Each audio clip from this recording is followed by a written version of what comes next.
Bonjour, c'est Annabelle, j'espère que vous allez bien, je suis très contente de vous retrouver aujourd'hui pour découvrir ensemble à quoi ressemblent les fameuses gouttes bronzantes de chez Sephora Collection. C'est un petit liquide qui se mélange à votre crème hydratante ou qui peut se rajouter à votre fond de teint si par exemple il est peut-être trop clair ou qui manque de lumière.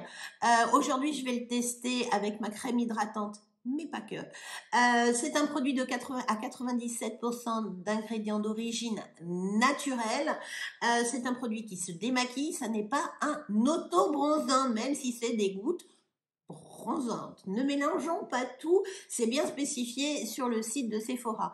Ça vous propose quand on le mélange avec sa petite crème hydratante, ça vous propose une couvrance légère à moyenne. Je ne vois pas comment on peut faire une couvrance moyenne avec une crème hydratante, mais on va voir ça ensemble. C'est parti, mon kiki. C'est parti, je me suis attachée mes cheveux, j'ai appliqué seulement mes sérums anti-âge et hydratants et c'est parti mon kiki, on va découvrir ce que donnent ces petites gouttes bronzantes de la marque Sephora Collection.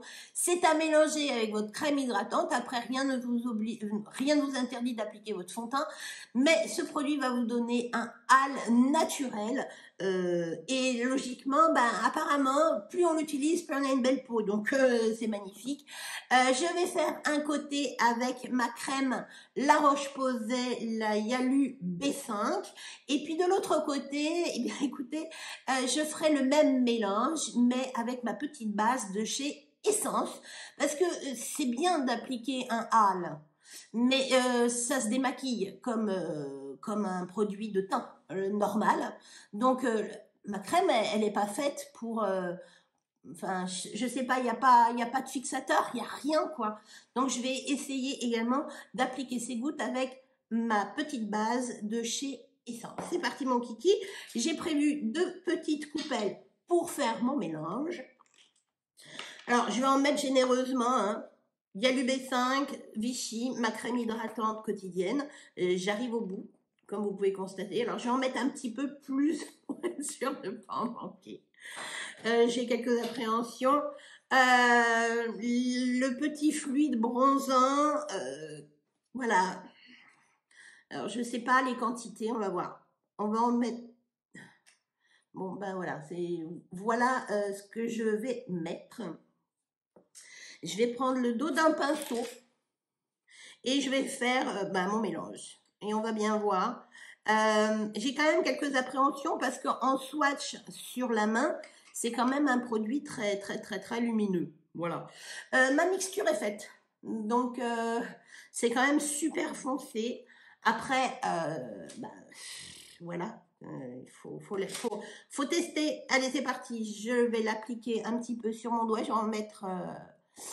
oh là là, c'est très, très, très lumineux. Hein. Donc là, je pense qu'au niveau correction, on va en avoir. Est-ce que je l'applique au doigt ou je l'applique au pinceau? Je vais l'appliquer, allez, au doigt. J'appliquerai ma crème hydratante au doigt. Donc, je vois pas pourquoi ça changerait. J'ai pas de solution à apporter pour mes cernes avec ce type de maquillage. Mais bon, hydratant, j'en applique également sous mes yeux. J'appliquerai mon anti-cerne après. On va faire un maquillage léger quand même aujourd'hui. C'est très, très... Alors, c'est très hydratant, forcément. C'est ma crème hydratante. Mais moi, oui, ça apporte un léger hâle. Je vais m'en appliquer dans mon cou qui est tout blanc. Voilà. Je vais en appliquer carrément dans mon cou. Ça sera fait des 2 côtés. Parce que la base, dans le cou, voilà. Bon, alors, il m'en reste un. C'est très lumineux. C'est très, très lumineux. Côté correction, il n'y en a pas. Il n'y a aucune correction. Je vais en appliquer un peu sur le nez.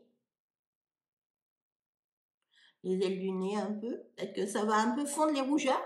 Parce que là, bah, forcément, ça s'applique seul ou sous un fond de teint. Bon, sous un fond de teint, on se doute bien, ça va faire une base lumineuse. Pas de nouvelles sous le soleil. Ça n'a aucun intérêt. Si, ça a un intérêt. Ça peut remplacer un brightening CC, le CC Brightening Serum de chez by Thierry, par exemple. Mais je vais rajouter un peu de couleur dans ce qui me reste. Je rajoute un tout petit peu de... Voilà. Et je vais finir de le mélanger. Voir... c'est perturbant ce style de produit. On n'a pas l'habitude. Moi, ma crème hydratante, elle m'hydrate, je la mets sous mon make-up. Bon, bah, c'est 10 fois moins couvrant de toute façon qu'une bébé crème, hein, on est bien d'accord. C'est très très lumineux. Mais par contre, c'est vrai que ça vous fait un petit halo, oui, sympa. C'est sympa. Mais mélangé à une crème hydratante, qu'est-ce que vous voulez qu'il y ait comme tenue? C'est joli, c'est joli, maintenant il faudrait se maquiller. Je vais faire la même opération de l'autre côté. Donc je reprends une petite coupelle propre et je vais mettre quelques pompes, carrément quelques pompes. Pareil, je vais mettre... oh, j'en ai plein sous le doigt, c'est dégueulasse, Berk. Allez, hop, on va en mettre comme ça. Alors là, c'est vrai que le mélange, je vais prendre un pinceau, un autre côté de pinceau. Là, le mélange me semble beaucoup plus liquide. Et oui, ma crème est beaucoup plus onctueuse que ma base. Alors, on va voir ce que ça va donner. L'odeur, il n'y a pas d'odeur particulière. Je vais en faire des petites touches. Je pense que je vais avoir un côté plus foncé que l'autre. Mais par contre, je vais peut-être avoir quand même les bienfaits de ma base qui va être là pour maintenir, qui va maintenir un peu le teinté, quoi. Alors, je ne sais pas si vous voyez bien, j'espère que vous verrez bien, hein, parce que je trouve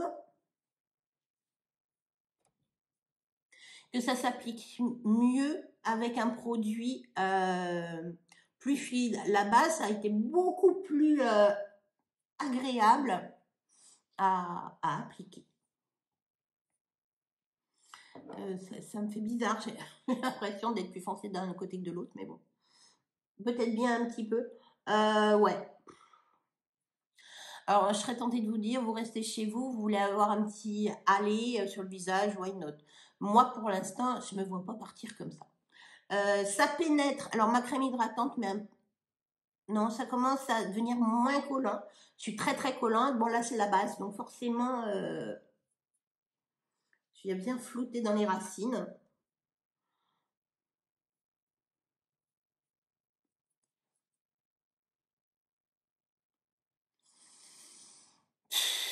Bon, je vais finir mon make-up et je vous reviens. Je vais appliquer mon bronzer, mon blush et tout ça, et je vous reviens.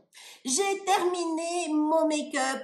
Je vous avoue que j'ai eu quelques difficultés d'application côté crème hydratante où j'avais l'impression que mes fards avaient du mal à venir accrocher. J'ai quand même poudré ma zone T avec ma petite poudre de chez Sephora en test ce mois-ci. Elle s'est bien appliquée sur ma zone T, mais malgré tout, de ce côté-ci, voilà. J'ai corrigé légèrement mes cernes avec mon anti-cerne de chez Physician Formula, le Butter Glow. J'ai appliqué mon blush de chez Sephora lumineux. Le rendu est très joli. Qu'est-ce que j'ai fait? J'ai appliqué du bronzer un bronzer de chez NYX, le Butter Melt. Alors, bon, il faut y aller la main légère. J'ai trouvé que côté crème, j'avais plus de mal à le travailler. Peut-être le manque d'accroche ou la souplesse de la crème hydratante. je ne sais pas. Voilà, et après, bon, j'ai fait mes yeux avec ma palette de chez Charlotte Tilbury. J'ai pris les 3 couleurs d'Esque. C'est celle-ci, ces 3-là. Voilà. J'ai appliqué mon mascara en test ce mois-ci de chez Tarte. Pour rappel, côté application goutte de bronze, on va l'appeler comme ça, avec ma base de chez Essence, et de ce côté-ci, ma Yalu B5 de chez La Roche-Posay, et le bronze, voilà. C'est joli, si vous avez des imperfections, oubliez, mais pourquoi pas pour intensifier quand on va commencer à prendre le soleil, redonner un petit peu de peps à votre bronzage sans avoir à appliquer une bébé crème. Mais la tenue, moi j'ai quand même quelques doutes. Après, c'est pas moche, hein, c'est pas moche. Mais il n'y a pas de couvrance. On vous annonce sur le site de Sephora une couvrance légère à moyenne modulable. Je peux pas me tartiner de crème hydratante comme ça pour avoir plus de couvrance.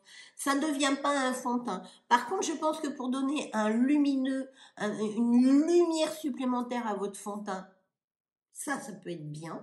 Après, pour un teint léger, bon, à voir. Je reviens vers vous en fin d'après-midi, un fin d'après-midi tôt, et on parle du résultat. À tout à l'heure. Le bilan fin de journée tant redouté. Je n'ai pas fait de retouche. Je viens juste de réappliquer un petit peu de gloss à lèvres de la marque Copenhagen. C'est quelque chose que j'adore porter au quotidien. C'est toujours posé sur mon plan de travail. Je l'adore. Ce truc, c'est une tuerie. Bon, voilà, ce matin, donc, il était 8h30, quand j'ai appliqué mon petit mélange magique, de ce côté-là, avec ma crème Yalu B5 de chez La Roche-Posay, mélangée avec quelques gouttes de chez Sephora Collection, les gouttes bronzantes de ce côté-ci, et de ce côté-là, la Good Stuff, la base de chez Essence, pareil, mélangée avec les gouttes bronzantes de chez Sephora Collection. Voilà. Voilà le résultat sans retouche. Donc, il était 8h30. Là, il est 17h30. Bon, je vous avoue, je le fais tôt parce que j'ai des engagements sur la fin de journée. Donc, voilà, je voulais pas me mettre en retard. Et quand je vais rentrer, non. Je ne penserai qu'une chose, c'est aller me coucher. Donc, voilà le résultat. C'est vraiment, alors, étonnamment, vraiment pas mal. Ça s'est effacé plus du côté application avec la crème. Je vous le cache pas. Ça reste subtil, mais les fards ont beaucoup moins tenu. Ça s'est atténué beaucoup plus rapidement de ce côté-ci que de ce côté-là avec la base. Bah pourquoi? Tout bêtement, parce que la base ça accroche et que la crème, c'est une crème quoi. Voilà. Je pense que là-dedans, ça doit pouvoir aider à accrocher un petit peu ce qu'il y a là-dedans, mais c'est pas assez complet. C'est pas mal, c'est pas mal. Si vous avez des imperfections, oubliez ce produit. Mais bon, ça va enjoliver votre hâle que vous allez pouvoir avoir dès le printemps. Ça va un peu intensifier. Ça peut être vraiment très joli. Il n'y a pas de SPF, donc bon bah voilà. Peut-être l'utiliser avec une base avec un SPF. Pourquoi pas? En tout cas, moi, ce truc, je vais vite le tester sous un fond de teint. Parce que je suis persuadée que mélanger avec un fond de teint un petit peu mat, ça va être peut-être bien très sympa. Peut-être rehausser la couleur du fond de teint avec les beaux jours, ça peut être intéressant. Et amener une lumière supplémentaire. Parce que vraiment, ce produit, il est très irisé. Je vous refais un swatch. Un swatch que vous avez déjà vu un peu dans mon haul de début du mois. Voilà la couleur. On voit que c'est très nacré, très lumineux. J'aime pas trop la couleur comme ça, à brut. Mais une fois appliqué, c'est vraiment pas mal. La tenue, bon bah voilà. Pas d'étonnement, ça a mieux tenu côté base que côté crème. Maintenant, on aime ou on n'aime pas. Ça n'est pas un fond de teint, ça n'est pas un auto-bronzant. Voilà, il faut le savoir, c'était bien de le tester, j'ai redouté cette vidéo et finalement bah, ça s'est pas si mal passé. Voilà, j'espère que cette expérience vous aura plu. Si c'est le cas, bah, n'oubliez pas le petit pouce bleu en l'air, ça fait plus que plaisir, pardon. N'hésitez pas à commenter cette vidéo, à la partager et puis bah, je vous dis juste bonne fin de journée, bon week-end, bonne semaine et je vous dis à vendredi. Ciao.